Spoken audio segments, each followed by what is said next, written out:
The Morning Blend isn't the only place where Thor Schrock goes to compute this. We're switching things up this week to see exactly what is Schrock's Compute This radio From show. Schrock Innovations, Thor Schrock. Good to see Hello, you, Thor. Schrock. Thanks for having me. Good morning, Yeah, of good to course. see ya. You know, we talk about your radio show once in a while. I usually hear it in the summer times when I'm going to the golf course to golf in the morning. I'm up pretty early. I'm listening to you on the way there. But compute this. It's a radio show. Yeah, so actually I do 2 radio shows every weekend. I do one in Lincoln on KFOR 1240. That's 10 o'clock in the afternoon on Saturday. And then I do one on Sunday in Omaha on KFAB at 7 a.m. And so it's kind of funny because the shows themselves, I mean, yes, it's a call-in show, so you can call in with a computer problem and we solve it on the air and step you through the procedures and the processes. And most of the calls to me are kind of, they're a little repetitive because people have the same problems. They're just packaged differently. So like I do X, Y, and Z, and then this problem happens, and then I do Z, Y, and X, and then this problem happens. And you kind of get in a rhythm, and you can solve a lot of the problems pretty easily. And we give away a $25 gift certificate at the end of the program. So when you call in, it's kind of funny. We ask people for their phone numbers. And some people get a little spooked by that, and they give us fake phone numbers. So then when they win, we try to call them, and it's like, I don't know any Mike Smith. You're like, sorry, Mike. Too bad. And then 2 weeks later, he'll call us, I won that gift certificate, and I never got it. And you're like, Mike, you had to give us the right phone number, man. That's like going to the bar and trying to get some gal's number. I wouldn't know about that. No part of it. Have you ever been stumped on air before? Well, actually, I had an interesting call this weekend.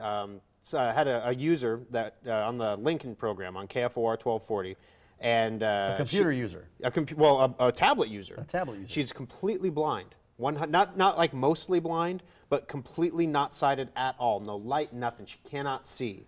And she won a free tablet on a radio station giveaway, and she got the tablet, and she's like, well, this is wonderful, but how can a blind person use a tablet?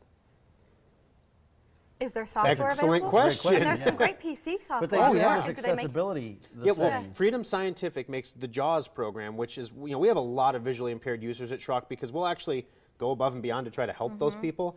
Whereas other people are just like, yeah, whatever, you're blind. Figure it out. But no, it's important. We'll go and help them. So when they called the radio show, the whole show became like a blind call-in show. I had so many calls that show from blind people, and I did not have a good answer because nothing exists for tablet users. Are you serious? There are no apps? There's an app that Google makes called TalkBack that allows the tablet to verbalize what it's on the screen, kind of like JAWS does. The problem is you have to launch the app. So how do you launch it if you don't know where to put it? If you can't see, how do you launch the app? What a quandary. Yeah. Well, listen, and that's part of the show is helping people solve problems. So did you figure out an answer? Well, TalkBack was the best one. In fact, I looked at the reviews for the TalkBack program. All the reviews were people who were sighted people who were upset. I turned this on, wants to try it out. Why does it always turn on every time I turn my tablet on? Hello. Because blind people can't turn it on themselves. Right. And so it was kind of funny. But so that was the best solution out there. But then all of a sudden now, we're in touch with organizations for the blind and stuff that their customers have referred them to us to say, hey, is there a solution? And there just isn't one. Well, there are a couple, and maybe you could develop that because you've done some big things at Schrock Innovations in the past. Yeah, maybe that would be my guys. Your My guys have talked to me about wanting to start building apps and doing things, but we just every time we come up with what we think is a great idea, it's already been done. So maybe this is an opportunity. Clear need. What is the most unusual question that you received in your call-in show? Do you have a bizarre one? The most unusual call that I received had less to do with the question than the location of the phone call. So a gentleman calls me in, and this is on the KFAB show on 1110 KFAB. Calls in. It's like 7:30 in the morning. Yeah, I got a question about my computer, and you hear slosh, slosh, slosh, and you're like, okay. Oh yeah, I didn't even forget what the question was. I mean, I was lost in the middle of the segment. Like, what? Where is this guy at? Is he on a boat? I'm hearing waves in the background, and so I'm like, wait a minute. Sir, I just got to ask this. Are you calling me from the bathtub?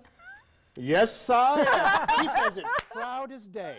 Yes, I am. And I'm like, he was in the bathtub? Well, okay, then. And, I've had guys that'll call up and be like, Thor, you're the first. I wake up to your voice every morning. That kind of thing. Right. Every Sunday morning, I wake up to your voice. And you're like, that's so funny. a little creepy, but okay. I love you. Bubble bath? I didn't want to paint the mental picture. I didn't get into the details. I just hope for safety's sake he had the radio far away from the tub. Well, you're supposed to turn down your radio when you call into a show. Right. You're supposed to, otherwise it feeds back and it makes a squeal. Feedback. So you got to turn down the radio. So he must have been close enough that he could turn down the radio. Oh, heavens. That's funny.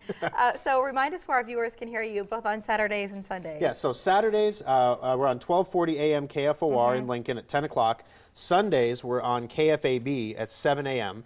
It's a whole hour program, and it's a call-in show. You can call in with questions. In fact, this last week, I don't know if you've heard about this in the media, but there's a guy in Omaha, David Perez, who has built a functioning warp drive in his garage. I heard about that. In Omaha, here in Exarban neighborhood. It was in the paper, yeah. It was in the newspaper. So we had him on the show.